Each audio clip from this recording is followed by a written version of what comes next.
Bonjour à tous, aujourd'hui on se retrouve dans mon garage et comme vous pouvez le voir je vais vous reparler de mon élevage de rats. Donc je parle d'un élevage de rats nourricier, donc un élevage pour nourrir mes serpents, hein, c'est le but premier de l'élevage. Je ne parle pas de l'élevage on va dire classique entre guillemets, de personnes vraiment chevronnées qui élèvent des rats dans de magnifiques cages dans les salons avec des hamacs et tout. Moi c'est vraiment pour nourrir mes serpents. Mais néanmoins, j'apprécie chez les rats certaines couleurs, certaines mutations. Et c'est surtout ça que je voulais vous parler aujourd'hui, vous montrer un petit peu qu'est-ce que je possède en termes de couleurs et qu'est-ce qu'on peut obtenir en croisant tel ou tel gène. Parce que forcément, tout le monde s'y perd un peu. Moi-même, je vous cache pas qu'en regardant sur le net, on voit, ça parle beaucoup des allèles. Il y a des majuscules, des minuscules, donc on a vite fait de s'y perdre complètement, c'est vraiment pas clair. Moi je vais essayer de vous expliquer le plus simplement possible en termes de gènes dominants ou récessifs, on va dire que c'est la base, comprendre qu'est-ce qu'on peut obtenir en accouplant telle couleur ou telle couleur. On parle aussi de niveau génétique de la couleur, on parle du type de poil, parce que chez le rat il existe des poils nus, il existe des rex, double rex et j'en passe. Et on a aussi on va dire entre guillemets, le porté d'oreille, puisqu'on a chez le rat la forme classique et on a les oreilles d'Embo, donc avec les oreilles qui sont portées beaucoup plus bas sur la tête. Donc je vais essayer d'éclaircir un petit peu tout ça de façon simplifiée, sans parler de génétique poussée, parce que même moi je pourrais m'y perdre. Et pourtant j'élève des rats depuis plus de 25 ans, hein. Vous voyez, j'arrive sur mes 42, donc ça fait quand même... Voilà, j'ai commencé très très jeune dans l'élevage des rats, ça m'a toujours passionné, sauf qu'à la base je n'avais pas de serpent, j'ai élevé ça vraiment par passion. Donc aujourd'hui c'est toujours une passion, mais ça me permet de nourrir principalement mes animaux. Malheureusement, n'en déplaise certains, les serpents ce sont des animaux et ils ne mangent pas de salade, donc on n'a pas le choix, on est obligé d'élever. En tout cas pour ma part, puisque j'ai quand même une vingtaine de serpents, dont une dizaine qui mangent du rat, donc j'élève mes propres rats, ça me coûte moins cher. Bon, je ne vous cache pas que j'y passe énormément de temps, c'est quand même assez chronophage. Parce que mine de rien, il faut les nettoyer très régulièrement. Les rats, c'est quand même des mammifères quand même beaucoup plus imposants que des souris, donc ça salit la cage très très vite. Pour ma part, je nettoie mes caisses, donc comme vous voyez derrière, ce sont des caisses laboratoires, hein. Je les nettoie à peu près tous les 8 à 10 jours, ça dépend si la famille elle est nombreuse, si elle salit plus vite. Des fois, toutes les semaines, je suis obligé d'en nettoyer une. Donc, voilà, donc je vais essayer de débriefer ça le plus simplement possible en vous montrant ce que je possède en couleur. Bon, j'en ai pas non plus une quantité phénoménale, mais il y en a quelques-unes qui me plaisent plus que d'autres. J'ai sorti un rat nu, je vais vous montrer, alors que je ne possède absolument pas de rat nu. Je vais vous expliquer pourquoi j'en ai sorti un. Et puis, vous remontrer en même temps comment je les maintiens, tout simplement, quoi. Puis qu'est-ce que je leur donne à manger. Voilà, allez, c'est parti. Voilà, donc je vous refais un petit débrief rapide de comment je maintiens mes rats. Donc cage laboratoire avec un biberon. Pour la nourriture, donc je leur donne du mélange que je fais moi-même, donc blé, maïs, je mets du tournesol à petite dose parce que si on leur en donne trop, ils peuvent attraper des diarrhées. Je leur donne aussi des croquettes pour l'apport en protéines et puis du pain sec à volonté. En termes de copeaux, alors avant j'utilisais de la litière de chanvre parce que je trouvais que c'était assez doux, ça sentait bon, c'était sympa. Mais bon, le problème c'est que là les prix se sont littéralement envolés. Donc j'aime pas trop, je suis repassé sur copeaux de bois. Alors je sais, il y en a qui disent ah, surtout pas parce que si, parce que ça. Bon, je prends du copeau de bois mais quand même dépoussiéré pour éviter que la poussière leur bloque les narines. Mais bon, je suis pas fan, mais bon, niveau tarif, voilà, il n'y a pas photo quand même, il y a au moins 5 € d'écart sur une balle de copeaux, donc à l'année, moi les balles, j'en utilise quand même un sacré paquet. Donc voilà comment je les maintiens. Ensuite, je mets un mâle et puis 3 femelles. Des fois il y en a 4, ça dépend. Bon. Généralement, c'est un mâle et 3 femelles. J'ai essayé plus, je suis monté jusqu'à 5-6 femelles. Mais alors quand elles font toutes des petits en même temps, c'est vraiment surchargé. Donc après il y a des petits qui se font manger, c'est vraiment pas terrible. 3 femelles, je trouve que c'est vraiment le top. Donc voilà, donc on va démarrer avec cette famille-là. Je vais vous montrer comment j'ai procédé pour cet accouplement-là, donc savoir quel mâle j'ai mis, vous montrer la couleur du mâle, la couleur des femelles, et on va regarder ensemble les petits que ça a donné. Alors donc dans cette famille c'est assez intéressant niveau génétique. Pourquoi? Parce que alors le papa, on va attendre qu'il se rapproche, c'est celui qui est tout au fond, c'est un tout noir, noir uni. Et il y a 3 femelles avec lui, donc il y a une noire et blanche là, et il y a 2 femelles bleues. Alors c'est intéressant, c'est à observer tous les petits qui sont sortis, parce que alors là on a vraiment niveau génétique un mix incroyable. Alors je m'explique. En plus, vous voyez, encore une autre portée de petits. Donc on a sorti, alors comme vous le voyez là, du bleu, du bicolore bleu, du tout noir, et juste ici, avec le trait blanc là, c'est un petit husky. Donc, pourquoi on sort toutes ces couleurs? C'est simple. Le papa, donc, j'ai dit, il était noir. Donc, en fait, la couleur noire chez le rat, c'est une couleur dominante. C'est-à-dire que c'est une couleur qui va ressortir systématiquement dans les petits, sauf si celui-ci est porteur d'autres couleurs. Comme par exemple les femelles bleues, pour sortir des petits bleus, il faut que le père qui est noir soit porteur du gène bleu. C'est ça qui me donne des petits bleus. Si le papa n'était pas porteur du gène bleu, eh ben, je n'aurais que des noirs automatiquement, puisque le noir est dominant, donc ça ressortirait systématiquement. Comme il y a des petits qui sont bicolores bleu et blanc, c'est que le père, donc le noir qui est ici, forcément est lui aussi porteur du gène bicolore. S'il n'y avait pas ce gène-là, je ne sortirais pas de petits bicolores. Donc génétiquement, voilà, c'est ça qui est assez compliqué à comprendre. C'est en fait, il y a très peu de rats maintenant en élevage qui ont une couleur vraiment fixe. Il y a tellement de gènes cachés par les parents que c'est pour ça qu'on obtient vraiment des choses vraiment aléatoires. Donc là, celui-ci qui nous regarde, voilà, donc ça c'est un petit russe. Donc ce qui veut dire que le papa est porteur du gène russe et que la mère est aussi porteuse du gène russe. Je vais essayer de soulever un petit peu, on les verra mieux. Regardez-moi cette tripotée. Je ne sais pas combien il y en a, il y a moins une bonne vingtaine, il y a encore une portée qui a 5-6 jours. Et en plus, j'ai vu qu'il y en avait quelques-uns qui sont Dumbo. Donc ça veut dire que, parce qu'il y a une des femelles qui est Dumbo, donc le père, il a vraiment plein de gènes cachés, puisqu'il y a certains petits qui sont ressortis Dumbo. Vous voyez, comme celui-ci là, il a bien les oreilles qui sont sur le côté.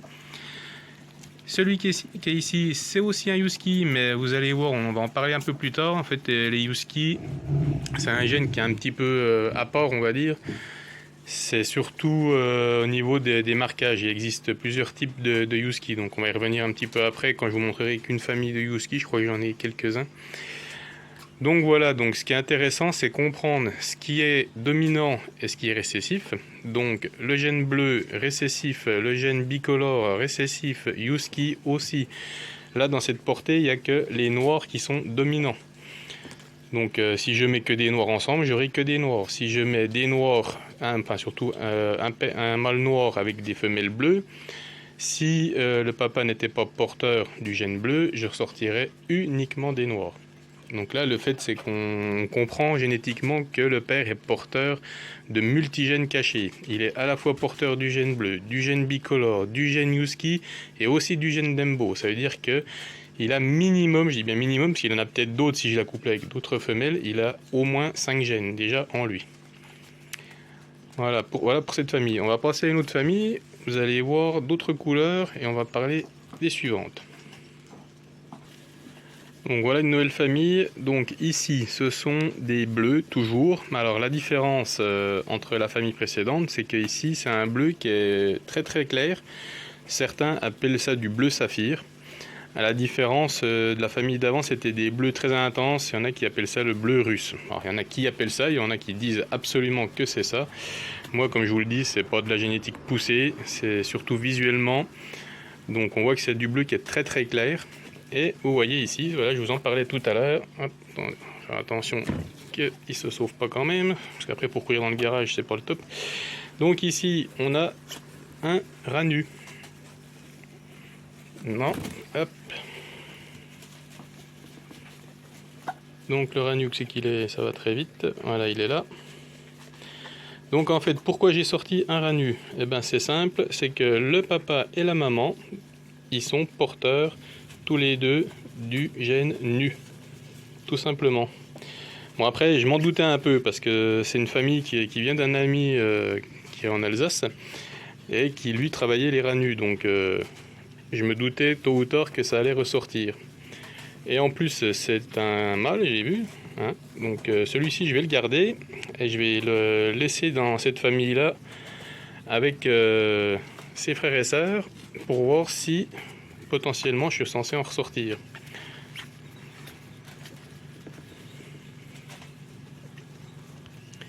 J'ai fait une petite coupure, bon vous l'avez pas ressenti parce que bon c'est vrai que tenir la caméra plus surveiller des rats qui peuvent se sauver, faut faire quand même attention. Donc je disais que je vais laisser le petit mâle nu, donc et là il a à peu près 2 mois et demi. Je vais le laisser dans cette famille pour voir, donc il va se raccoupler soit avec ses sœurs, soit avec une de ses mères, et puis voir si je ressors du rat nu. Normalement ça devrait fonctionner comme ça. Et en plus c'est un rat nu d'Embo. Donc en fait il est double gène récessif. On le voit juste là. Bon après, moi je suis pas fan des rats nus, je trouve ça pas terrible visuellement. Il y en a plein qui adorent ça. La preuve c'est qu'en animalerie ils en proposent très régulièrement. Je sais pas si je vais arriver à le filmer comme ça. Et dans cette famille j'ai mis une femelle albinos. Donc c'est la blanche là. Donc albinos, je l'avais déjà dit dans la vidéo des souris, albinos ne veut pas dire systématiquement qu'il a le poil blanc. Albinos, c'est vraiment qu'il a les yeux rouges. On peut très bien avoir des bleus albinos, on peut avoir des bicolores albinos. Voilà, c'est pas parce qu'il est blanc qu'il est forcément albinos. Je vais vous montrer, j'ai des blancs aux yeux noirs et ce ne sont pas des albinos. Donc voilà, donc là on a vraiment, je sais pas si on se rend bien compte à la caméra du bleu qui est très très clair. C'est vraiment une couleur que j'aime bien ça. Vraiment ouais, une couleur bleu saphir. Hein. C'est un petit peu comme chez les hamsters russes ou hamsters de Campbell. Un petit bleu saphir. Je vais vous montrer maintenant peut-être les blancs aux yeux noirs. Vous allez voir la différence par rapport à l'albinos. Là on voit bien les yeux rouges. Allez, on va chercher la cage suivante. Donc voici la famille suivante. Donc ici nous avons donc c'est un mâle bicolore bleu et blanc. Donc je rappelle bicolore gène récessif et 3 femelles blanches aux yeux noirs. Et regardez le résultat. Alors là c'est grande surprise, 2 petits tout noirs. Alors celle-là je m'y attendais pas. Honnêtement je me suis dit peut-être sortir d'autres couleurs, peut-être des blancs aux yeux noirs, peut-être des siamois. Mais alors des tout noirs, voyons, on les voit bien. Ah, donc là, il y a vraiment des questions à se poser au niveau génétique. Quel gène possèdent les parents? Parce que comme je vous l'ai dit, le gène noir étant dominant, aucun des parents n'est noir. Donc là, c'est presque une énigme. Il va falloir creuser un petit peu tout ça, même pour moi, quand je vous dis que je peux m'y perdre facilement, c'est pour ça que je voudrais vraiment expliquer les bases, mais tout n'est pas clair, hein. Puis quand on cherche sur internet, c'est vraiment du chinois hein, par moment. Moi j'ai regardé plein de sites de gens vraiment passionnés par ça, et même eux, ce qu'ils affirment, ils en sont pas convaincus, enfin en tout cas sur tous les points. Là je pensais vraiment, à la base, là ici, je voulais mettre vraiment qu'une famille de blancs aux yeux noirs, mais j'avais 3 femelles, mais je n'avais pas de mâle blancs aux yeux noirs. Par contre, là, je me rends compte, donc ça arrive. Vous voyez, le papa, il a la tête qui tourne, là, le bicolore. En fait, on dit ça qu'il a fait un AVC. Donc, je vais être obligé de le remplacer parce qu'il se raccouplera pas du tout. D'ailleurs, c'est pas normal, c'est que j'ai pas vu avant, c'est les femelles ne sont pas pleines. C'est qu'en fait, il peut plus se raccoupler. Donc là, il va falloir que je mette un nouveau mâle. Donc, après, je choisirai parmi mes jeux de mâles que j'ai gardés. Quelle couleur pourrait être combinée avec ceux-là pour essayer de ressortir d'autres couleurs, je sais pas, on verra. Donc là pour le coup, vous voyez, en plus, vous voyez, c'est pas nettoyé, là ça fait une semaine, hein, c'est vraiment, j'ai pas nettoyé exprès pour la vidéo, hein, là vous voyez, c'est vraiment brut de décoffrage comme on dit. Donc 2 petits tout noirs, donc là, pour moi, grande question, pourquoi du comment? À moins que, ce qui est possible aussi, c'est que quand j'ai formé la famille, une des femelles était déjà gestante et puis qu'elle s'est retrouvée dans une caisse où il y avait un noir. Parce que là, génétiquement, sinon je vois pas comment c'est possible. Il faudrait presque voir la portée suivante. Je serais à peu près sûr qu'il n'y aura pas de noir. À mon avis, ça vient plutôt de ça. Sinon, j'explique pas comment un gène dominant peut ressortir comme ça sur ces couleurs-là, en tout cas. Ah bon, on voit bien la différence entre l'albinos blanc aux yeux rouges et là, le blanc aux yeux noirs. Hein. Alors, des fois, ils ont presque le museau un petit peu grisâtre.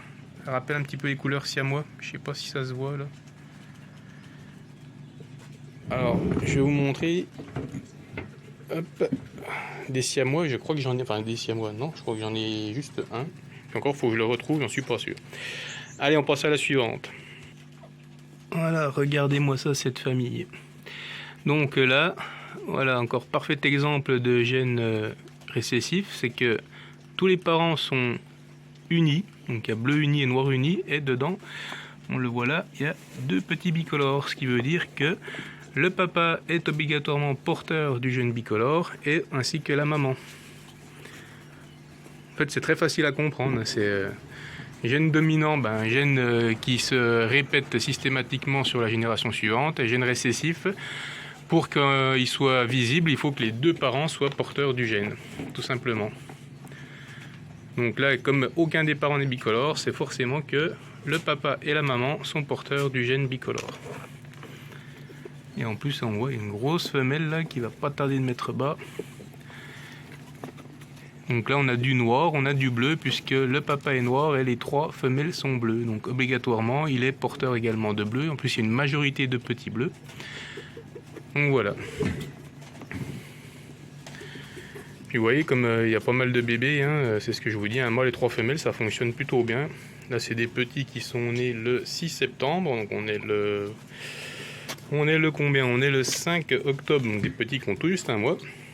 Et une autre femelle qui est prête à mettre bas, et puis généralement ça se passe plutôt bien.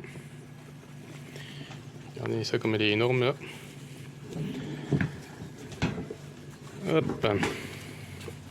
Ah, je vous cache pas que c'est dur de filmer un élevage de rats, tenir la caméra d'un côté, ouvrir les cages de l'autre, surveiller qu'ils ne se sauvent pas. C'est quand même assez folklorique. Bon, on va essayer de trouver d'autres couleurs maintenant. Alors ici, c'est une famille, donc il y a un mâle ici, là. Alors le mâle, moi j'appelle ça couleur Isabelle. Vous voyez, c'est un petit peu un gris beige, un petit peu délavé. Sur internet, c'est une dilution du bleu, si j'ai bien compris la chose. Mais bon, moi comme j'en ressors ces couleurs-là chez les souris, on appelle ça plutôt Isabelle. C'est vraiment un petit gris beige. Et ici, comme vous remarquerez, il n'y a pas trois femelles, il n'y en a que deux, parce qu'en fait, l'ancien mâle et puis une des femelles sont morts. Et du coup, j'ai voulu garder encore une fois ces deux femelles, qui ont déjà bien reproduit. Avec ce mâle, c'est justement pour voir si ce gène va se retrouver chez les femelles. Bon, de sûr, ils sont tous bicolores, donc forcément 100% des petits seront bicolores, sauf si... Comme je l'ai expliqué, ils ont des gènes cachés. Donc, si les deux, par exemple, le papa et une des mamans portent le gène bleu, je peux avoir des bleus unis. Voilà. Donc, c'est la grande surprise. Mais moi, je voulais surtout savoir si je ressors des petits comme le père. Donc, si je ressors des petits comme le père, ce serait intéressant de les garder parce qu'en plus, c'est moins courant que du noir et blanc. Et en plus, lui, il est rigolo parce qu'il a vraiment que la tête et les épaules colorées, quoi. Donc, on verra, à condition que les femelles, elles portent. Hein. Comme c'est des femelles déjà d'un certain âge, c'est pas gagné. Mais sinon, on essaiera avec d'autres, c'est pas grave. Hein. Allez, suivant. Alors ici, on a une autre variante de l'albinisme. Donc les deux bicolores jaune et blanc. Donc vous voyez, ils ont bien les yeux rouges. Donc ce sont aussi des albinos et ils sont pourtant pas tout blancs. Donc il y a le mâle là à droite, bicolore albinos, la femelle, et la dernière. Donc la dernière, c'est celle-là. Elle, c'est ce qu'on appelle couleur agouti. Donc en fait, pour faire simple, la couleur agouti, c'est la couleur du rat sauvage, quoi, hein, du surmulot. Donc par contre, la couleur agouti, c'est vraiment un gène dominant, donc ça va ressortir systématiquement. C'est pour ça que moi j'aime pas trop les garder, parce que c'est vraiment une des couleurs que j'apprécie le moins, c'est vraiment la couleur agouti. Après il existe des variantes agouti bleu, voilà, mais bon là c'est vraiment la couleur sauvage. Heureusement qu'il y a du blanc, parce que Des fois j'ai sorti des couleurs vraiment agouties unies, donc on dirait vraiment des rats sauvages. Donc personnellement j'apprécie moyennement quoi. Cette famille-là m'a déjà fait une portée au mois de juillet. Les deux femelles. Enfin, il y en avait 3 à la base de femelles. Il y en a une qui est morte. C'est pour ça que du coup, on n'en voit plus que 2. Et ils m'ont sorti un mix des deux en fait. Puisque les femelles, donc il y en a une qui est albinos comme le papa. Donc j'en ai sorti beaucoup des comme ça. Et j'ai sorti des comme l'agouti. Puisque c'est un gène dominant, c'était sûr qu'il allait en ressortir. Je pense qu'en plus celle-ci elle doit être pleine parce qu'elle commence à s'arrondir. Et donc si vous avez compris, donc gène récessif et dominant, la femelle agoutie là, si elle sort des petits aux yeux rouges, c'est qu'elle est également porteuse du gène albinos. Mais bon, comme il y a plusieurs femelles, moi je peux pas savoir laquelle a fait des petits, surtout que généralement elles font un nid en commun puis elles élèvent toutes les petits ensemble. C'est aussi un petit peu le but d'en mettre plusieurs en même temps. Et voilà, ce serait, si vraiment je la séparais toute seule, si dans sa portée je voyais qu'il y avait des petits, on va dire jaunes aux yeux rouges, ça veut dire qu'elle-même serait porteuse du gène albinos. Hein, donc voilà, c'est gène récessif, c'est un gène qui est caché. Et pour savoir si elle possède ce gène, il n'y a qu'en la reproduisant avec un albinos qu'on peut le savoir. En même temps, vous voyez bien dans le râtelier, là, je mets le pain sec à volonté. Ça aide pas mal d'avoir des amis boulangers. Moi, au lieu de jeter les invendus, moi ça part dans mes rongeurs. Voilà. Je vais essayer de trouver des Yuski maintenant, parce que j'en ai parlé tout à l'heure. J'en ai pas beaucoup. Je vais essayer de regarder pour en trouver. Et on va parler de ça. Donc voilà une famille de Husky. Donc, comme je le disais, les Husky, enfin, d'après mon expérience, il y a plusieurs variantes. Alors déjà, le gène Husky, qu'est-ce que c'est? C'est un gène qui va tout simplement décolorer le poil. Donc on a des spécimens qui sont bien bleus foncés comme celui-ci tout petit. Et en quelques mois, certains vont devenir quasiment blancs. Ils vont laisser apparaître vraiment que quelques traces bleues. Et il y en a qui restent un petit peu grisonnants comme ça, comme le gros papa là. Et donc moi j'ai observé en faisant que des familles de Husky qu'on a des variantes, c'est-à-dire, je m'explique, on va ressortir des comme ça, voilà, premier exemple. Donc ils ont, j'appelle ça un petit peu la marque des chevaux, vous savez quand ils ont le trait blanc sur la tête là. Donc on en sort des comme ça. Ça m'est arrivé comme tout à l'heure, je sais pas si vous avez fait attention, il y en a qui sont quasiment tout blancs et ils ont une ligne bleue sur le dos qui part des épaules qui va jusqu'à la base de la queue, et généralement c'est ceux-là qui deviennent très blancs rapidement. Et puis il y en a qui sont, tac, je vais essayer d'en trouver un, voilà, comme celui-ci là, il a juste une toute petite tache blanche sur la tête, il n'a pas le marquage en V comme les autres. Donc on a 3 variantes de Husky, à ma connaissance, il y en existe peut-être plus. Après, bon, j'ai regardé aussi sur internet, hein. Un peu comme tout le monde, il y en a qui disent que ce ne sont pas des variantes, c'est vraiment des phénotypes vraiment à part entière. Comme moi je fais pas de la génétique poussée, tant que ça reste du Husky, pour moi, peu importe. Après voilà, il y en a qui ont des marquages plus sympas que d'autres, et c'est ça que moi je préfère privilégier. Vous voyez comme le père il est énorme, ça c'est un mâle qui a déjà 1 an. Donc il a déjà eu plusieurs femelles quand même.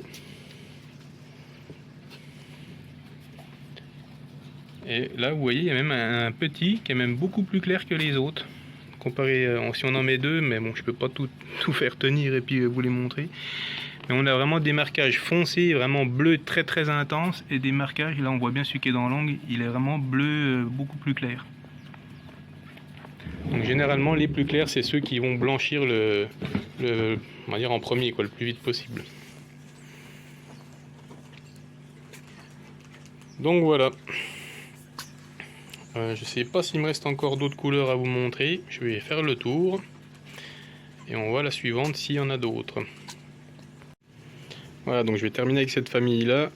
Donc ici, enfin une famille si on peut dire, parce qu'il ne reste plus qu'un couple, hein. Il y a une femelle qui est morte, mon fils l'a retrouvée il y a quelques jours. Donc il reste le papa, donc c'est l'agouti bicolore, et la femelle ici, albinos bicolore jaune. Et donc On a un petit mix un petit peu de tout. Bon, après je me rappelle plus la femelle qui est morte comment elle était, mais potentiellement vu la taille des bébés et puis la couleur, ça devait être la même, ça devait être une bicolore jaune albinos, puisqu'on ressort plusieurs albinos. Donc on a de l'albinos bicolore jaune, on en a du beige, on a du bicolore noir là comme celui-ci, là aussi. Qu'est-ce qu'on a d'autre? Bah, on a forcément de l'agouti bicolore, puisque c'est un gène dominant, je répète, l'agouti. Et puis c'est tout. Voilà, donc bon, il y a quand même 4 couleurs différentes là. Voilà, c'est tout un petit peu la loterie. Ce que j'expliquais, c'est qu'on a vraiment plus de gènes purs, on va dire à 100%, et donc en fonction de ce qu'on accouple, on ressort telle ou telle chose.